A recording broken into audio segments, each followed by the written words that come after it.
guys, welcome back to our YouTube channel, Mastering the Wedding Photography Biz. I'm Hunter. And I'm Sarah. And in today's video, we are tackling a common question we see from both new and experienced photographers alike, which has to do with their images looking different on their phone versus the laptop versus the tablet versus the desktop. So if you find yourself asking, like, why don't my images look consistent across multiple devices? This is definitely the video for you. So if you're watching this video, it's probably because you have experienced something like this, right? So you go out, you shoot a portrait session or a wedding day, and it goes really well. You come home, you put the photos on your laptop, you edit them in Lightroom, and you're really excited. You send them off to your clients, and you're so excited because they just look so great as you're editing them. Yeah. Then, a few hours later, you're like trolling through Instagram and like on your phone, and you see that your clients posted some of your photos. You're like so excited, but what the heck? Like the colors look so off. Did they edit the photos, or like did they add some sort of like weird filter?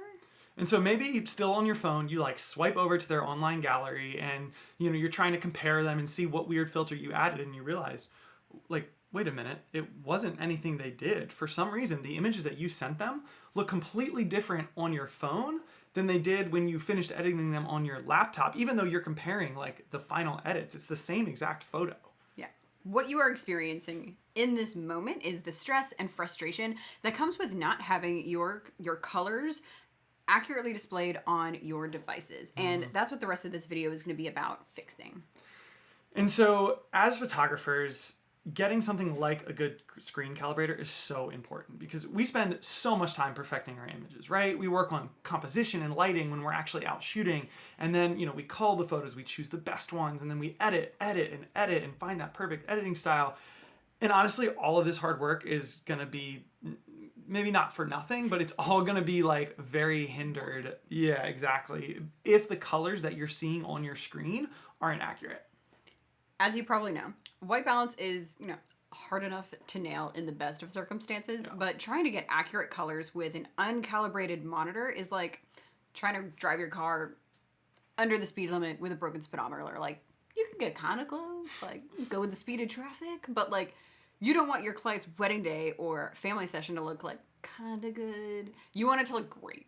And by the way, issues with white balance are going to be most obvious and most problematic for you and your clients if it's the skin tones in imagery that are too warm or too cool or too green or too magenta.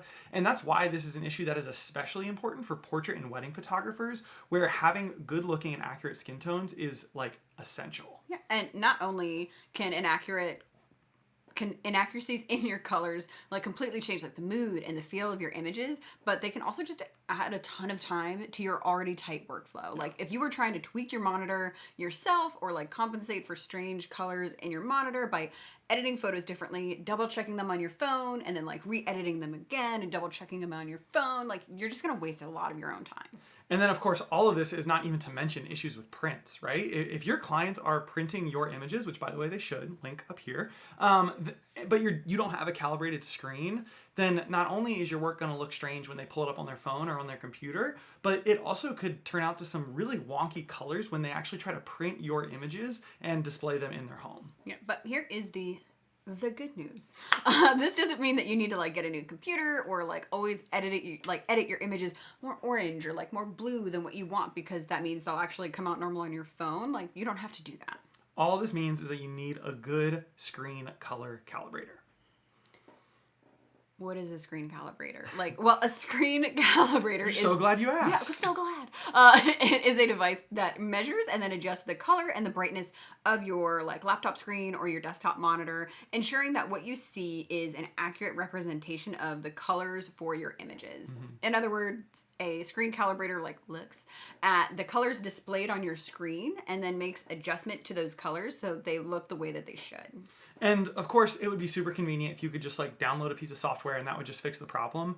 But a true screen calibrator requires a physical device like this one, which is the SpyderX Pro. And now this is the only screen calibrator that we have ever used or owned, because honestly, we did a ton of research when we were first starting, and this is, from what everyone said, one of the best. And we've really loved what it has done for the consistency in our colors and in our imagery as we're editing wedding and portrait photos. And there is a link in the description if you are interested in looking or purchasing one of these, but we're going to reference it a few more times throughout this video because honestly, again, from our research and our experience, we think this is the best screen calibrator for portrait and wedding photographers. Yeah.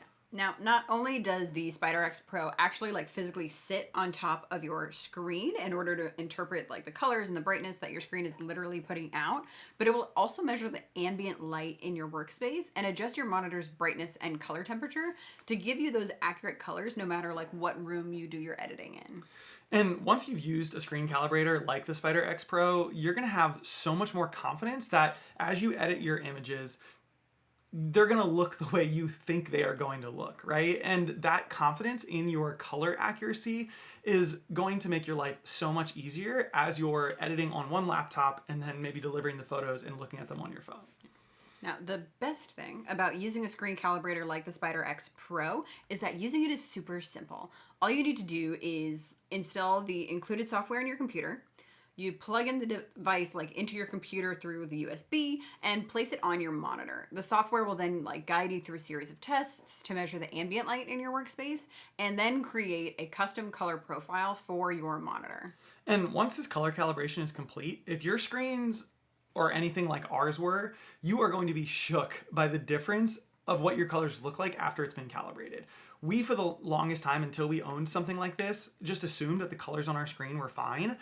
And then the SpyderX will show you a before and after comparison, and it is like night and day. I don't even know how we used to edit photos until we got something like this. And it's literally that simple. You just buy a calibrator like the SpyderX Pro that's linked in the description, and then once you've bought it, plug it in, let it do its thing, and then just recalibrate every 6 months or so. And since a good screen calibrator like the SpyderX Pro is only like $150, but it gives you total confidence in the colors that you're seeing as you're editing, we honestly think that it's a no-brainer and really an essential piece of the arsenal of any professional portrait or wedding photographer. But that's it for this week. Guys, thanks so much for watching. If you want more great content and advice about running a successful portrait and wedding photography business and taking better photos, then we would really encourage you to join our Facebook community, Mastering the Wedding Photography Biz with Hunter and Sarah. In that group, we are building a free community of other photographers who are also building their photography businesses and helping each other out along the way. And of course, be sure to do all the good YouTube algorithm things like, comment, subscribe, and if you have any questions or whatever, feel free to drop us a line. Otherwise, we will see you guys next week. Bye. Can I cut this hair off? What? Oh my god. Oh my god, I'm so scared. Oh, got it. Why did you have to do that with the big scissors?